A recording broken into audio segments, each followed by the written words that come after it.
ಎಲ್ರಿಗೂ ನಮಸ್ಕಾರ. ಎಂದಿನಂತೆ ಜನ್ಮದಿನಕ್ಕೆ ಗಿಡ ನೆಡುವಂಥ ಕಾರ್ಯಕ್ರಮ ಇವತ್ತು ತುಂಬ ವಿಶೇಷವಾದ ದಿವಸ. ಇವತ್ತೇನೆಂದರೆ ಬೆಂಗಳೂರಿನಲ್ಲಿ 90 ಭಾಗ ವಲಸೆ ಇರೋರೆ ಅಂತ ನಾಡಿದಂಥ ಕಟ್ಟಿದಂಥ ಕೆಂಪೇಗೌಡರದು 517ನೇ ಜಯಂತಿ. ಇನ್ನೊಂದು ವಿಶೇಷ ಅಂದರೆ ನನ್ನ ಪ್ರೀತಿಯ ಮಗನಾದ ಕುಶಾಲ್ ಅವ್ರದ್ದು ಸಹ ಇವತ್ತು ಹುಟ್ಟಿದಬ್ಬ. ಇದೇ ವಿಶೇಷ.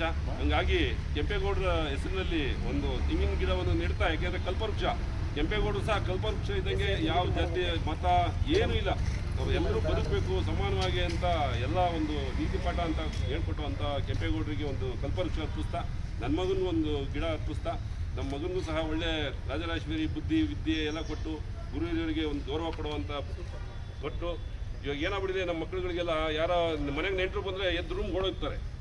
ಮೊದಲೇ ಮಾಡೋರು ಬಂದಿದ ತಕ್ಷಣ ಒಂದು ಗ್ಲಾಸ್ ನೀರು ಕೊಡೋದು, ಏನು ತಿಂತೀರಾ ಏನು ಉಣ್ತೀರಾ ಅನ್ನೋರು ಇವತ್ತು ಅದೆಲ್ಲ ಮರ್ತೋಗಿ ಯಾರ ಮನೆಗೆ ಬರ್ತಾವ್ರೆ ಅಂದರೆ ಅದರಲ್ಲೂ ಡೂಪ್ಲೆಕ್ಸ್ 3ಪ್ಲೆಕ್ಸ್ ಆದರೆ ಈಚೆಗೆ ಬರೋದ.